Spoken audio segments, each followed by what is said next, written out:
제게 주어진 시간이 20분이라는 사실을 한시도 잊어본 적이 없습니다.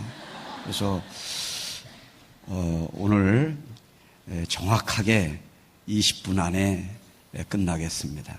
그리고 사실 저는 소개해 주신 것처럼 현재 어린이가 한 5,000명 이상 출석하는 꽃동산 교회에서 김종준 담임 목사님과 함께 30년째 어린이 사역을 이렇게 하고 있습니다.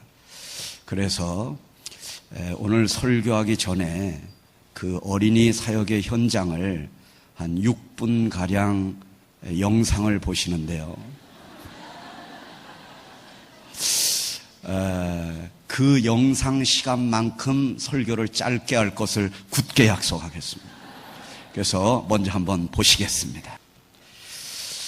이런 자료를 보기를 원하시면 네이버나 다음 이런 사이트에다가 제 이름을 치면 이렇게 관련 사이트로 넘어가서 다시 보실 수가 있습니다. 여러분, 천국은 애통하는 자의 것입니다. 하나님께서는 그의 사랑하는 자들을 사용하시기 위하여 반드시 눈물의 골짜기를 통과하게 하십니다. 요셉은 얼마나 많이 애통해 했냐면 창세기 45장 1절로 2절에 큰 소리로 우니 그의 우는 소리가 바로의 궁중에 뿐만 아니라 모든 애굽 사람들에게 들릴 정도로 심하게 울었습니다. 사도 베드로는 마태복음 26장 75절에 밖에 나가 심히 통곡했다고 기록하고 있습니다. 하나님은 모세를 나일강에 버리셨으며 그를 광야에 40년 동안 버리셨습니다. 바울을 다메섹 도상에서 부활하신 예수님을 만난 이후에 예루살렘 교회에 올라가서 능력 있게 설교를 하고 간증을 할 무렵에 그를 끌어내리셔서 가이사라로 내려가게 하시고 그의 고향 다소로 보내셔서 최소한 10년에서 13년간을 사도행전에서 그의 이름을 사라지게 하십니다.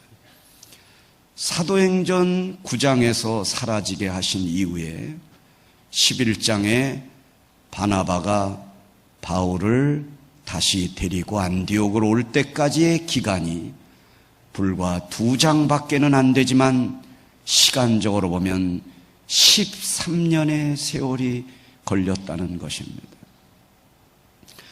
오늘 본문에 나오는 다윗도 하나님이 그를 눈물의 골짜기로 그를 늘 인도하셨습니다. 오늘 본문에 여호와는 나의 목자시니 내게 부족함이 없으리로다 했지만 사실은 아닙니다. 늘 부족했습니다. 사울 왕이 그를 죽이려고 얼마나 3,000명의 군사를 풀어서 들로 도망가면 들로, 계곡으로 도망가면 계곡으로 발견하는 즉시 찔러 죽이라고 명령을 했습니다. 그는 계곡에서도 불안했고 들판에서도 늘 불안했습니다. 잠을 잘 수가 없었습니다. 잠도 부족했고 음식도 부족했습니다. 그러나 다윗은 하나님 앞에 언제나 부족하지 않다고 그랬습니다. 그는 푸른 불밭에 누워본 적도 없고 쉴 만한 물가로 인도함을 받아본 적이 없는 사람이었습니다. 그럼에도 불구하고 그는 언제나 여호와의 지팡이와 막대기가 나를 지켜주신다고 했습니다. 사망의 음침한 골짜기를 다닐지라도 늘 주의 지팡이와 막대기가 자기를 지켜주므로 자기의 잔이 넘친다고 감사의 기도를 드렸습니다. 여호와의 선하심과 인자하심이 반드시 나를 따르리니 내가 여호와의 집에 영원히 살겠다고 그랬습니다. 이런 다윗을 하나님이 귀하게 보신 것입니다.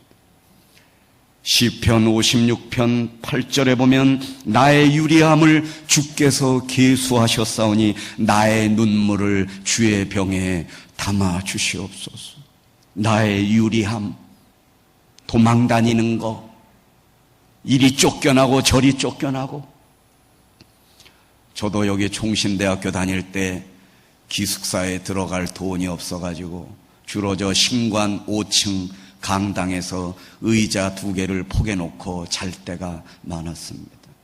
그리고 새벽기도 끝나면 너무 추워가지고 몰래 친구들 기숙사 방에 들어가서 몸이라도 녹이려고 들어가다가 관리 집사님한테 걸려가지고 쫓겨났던 일.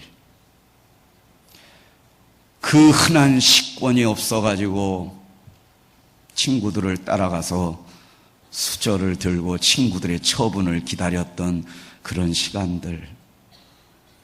특별히 저는 이렇게 다리에 소아마비가 있어서 총신대학 4학년 내내 저는 종합관에서 울었고 신관 5층에 가서 울었고 잔디밭 구석에 가서 울었고 운동장 구석에 가서 울었고 뒷산에 올라가 하염없이 울어야 했습니다.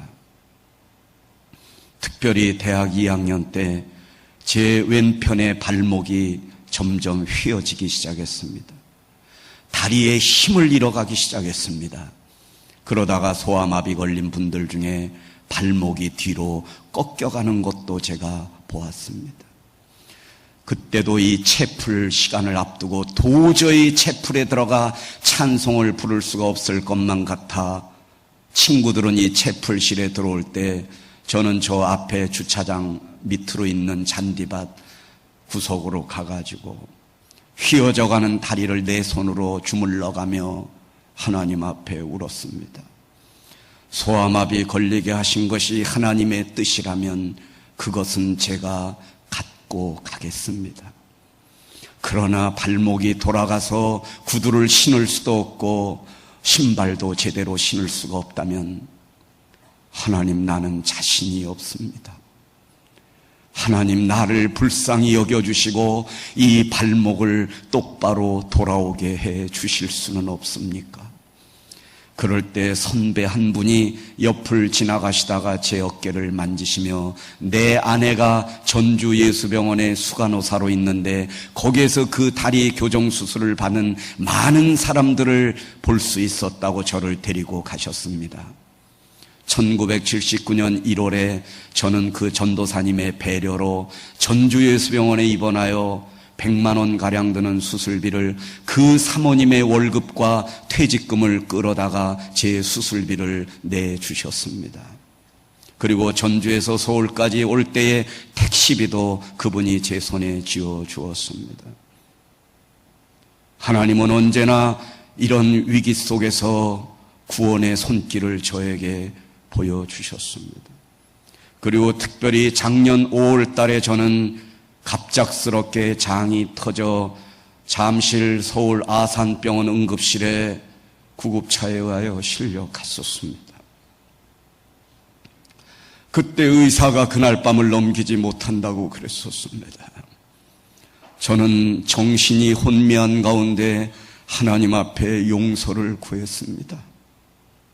하나님께서 다리 아프고 소외되고 가난했던 나를 총신대학에 들어오게 해주셨고 다리가 건강한 사람들도 많은데 이렇게 육신의 장애를 입는 나를 오늘날까지 인도해 주셨고 어린이 사역을 통하여 전국에 있는 수천 명, 수만 명의 어린이들에게 복음을 전하게 해주셨건만 나는 하나님의 은혜를 은혜되게 하지 못했었습니다.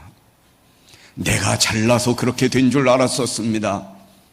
내가 어린이 사역에 달란트가 있었기 때문에 그런 줄 알았습니다. 그러나 하나님은 내가 죄인이라는 것을 돌아보게 하셨습니다. 그래서 저는 응급실 바닥에 누워 한없이 울었습니다. 하나님, 다시 한번 기회를 주시옵소서. 살려주시옵소서. 주님은 나를 불쌍히 여겨주셨습니다. 살려주시고 기적적으로 일어나게 해주시고 온전하게 회복시켜주시고 건강을 주셔서 오늘 여러분들 앞에 서게 도와주셨습니다. 여러분, 시편 42편에 보면 고라 자손의 시가 나오는데 사람들이 종일 내게 하는 말이 네 하나님이 어디 있느뇨? 내 눈물이 주야로 내 음식이 되었나이다. 저희 어머니가 저를 부둥켜 안고 새벽기도 기도에 나가셔서 저를 품에 안고 새벽 4시 반부터 울기 시작하면 8시, 9시까지 우실 때 우리 어머니의 우는 눈물이 어머니의 뺨을 타고 어머니의 입으로 들어가는 걸 봤습니다. 그거는 어머니의 음식이었습니다. 그때 어머니의 기도는 단 한 가지뿐이었습니다. 하나님, 내 다리와 우리 아들의 다리를 바꿔 주시옵소서. 제가 총신대학교 입학시험 볼 때 이 본관 지하에서 볼 때 시험을 보다가 잔디밭을 바깥을 내다보면 우리 어머니가 그 추운 날씨에 저 잔디밭에 꿇어엎드려 눈물을 흘리며 저를 위해서 기도해 줬습니다. 하나님, 우리 아들을 불쌍히 여겨 주시옵소서.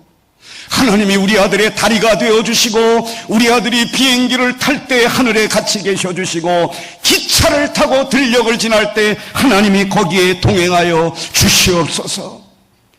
히브리서 11장 4절에 보면 아벨은 죽었으나 그의 말은 살아 역사하느니라. 그 어머니의 눈물의 기도가 꺼져가는 불쌍한 나를 살려주신 것을 생각할 때에 오늘 유아교육과 헌신 예배를 드리는 우리 사랑하는 유아교육과 학우들 뿐만 아니라 다음 세대를 위하여 준비하시는 우리 총신의 모든 학우들 가슴 속에 정말 자식의 다리와 자기의 다리를 바꾸겠다는 그런 생명을 전하고자 하는 그런 열정만 우리에게 있다면 다윗을 버리지 아니하시고 그를 인도해 주신 하나님께서 여러분의 갈 길을 인도해 주시리라 저는 믿습니다. 기도드리겠습니다.